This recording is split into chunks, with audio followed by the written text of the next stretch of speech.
Oui, pour les groupes Génération et Poitiers Collectif, et nous le ferons à deux avec Julie Reynard. Nous tenions ce soir à saluer ce travail sur le plan de mobilité de Grand Poitiers. Tu l'as dit, Francky, c'est d'abord une obligation imposée par le Code de transport aux collectivités de plus de 100 000 habitants, mais c'est surtout le résultat d'un travail collectif dont la méthode a été rappelée, qui affiche une ambition commune de trajectoire pour la transition écologique et la justice sociale.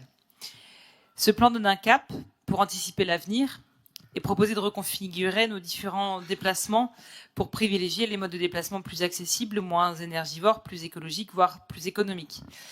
Et l'objectif est en même temps une réduction des gaz à effet de serre. Et pour rappel, sur Grand Poitiers, 50% des gaz à effet de serre viennent des mobilités et du transport. Mais aussi un changement d'usage pour passer du tout voiture individuelle à des modes de transport plus doux, plus partagés, plus résilients. C'est une des propositions, une des avancées de ce plan, de rendre ces modes de transport doux plus accessifs, plus inclusifs.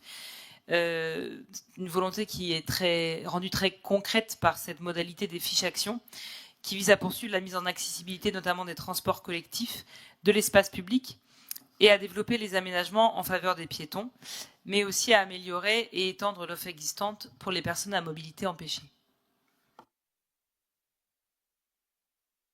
Julie Reynard. Merci.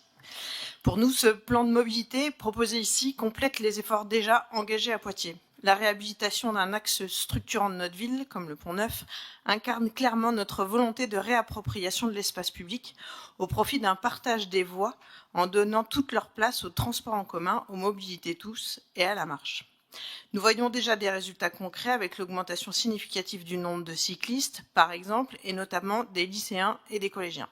Ce type d'aménagement axé sur le partage des voies doit devenir une norme qui fera que la voiture individuelle retrouve sa juste place au milieu des autres modes de déplacement. Pour le réseau Vitalis, nous nous félicitons du développement des lignes vers les autres villes de Grand Poitiers, comme Lusignan ou Chevigny, qui permettent à leurs habitants d'avoir accès à une réelle alternative à la voiture individuelle. Mais pour Poitiers, nous souhaitons, dans la même lignée, un développement des lignes urbaines, avec plus de rotation, notamment entre les quartiers de la ville.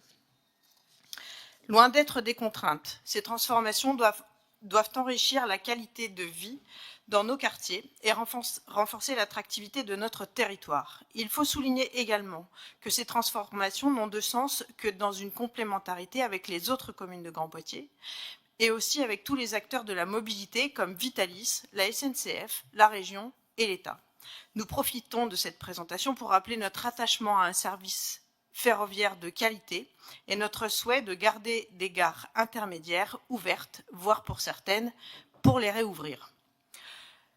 Or, seuls, nous ne pourrons pas engager des projets suffisamment ambitieux pour faire face aux énormes défis à venir.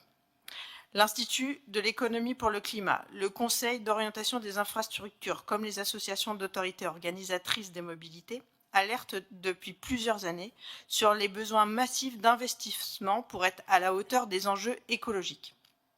Hélas, le contexte national actuel ne prend toujours pas la mesure de ces enjeux et des investissements ne pourront se faire sans une volonté étatique forte.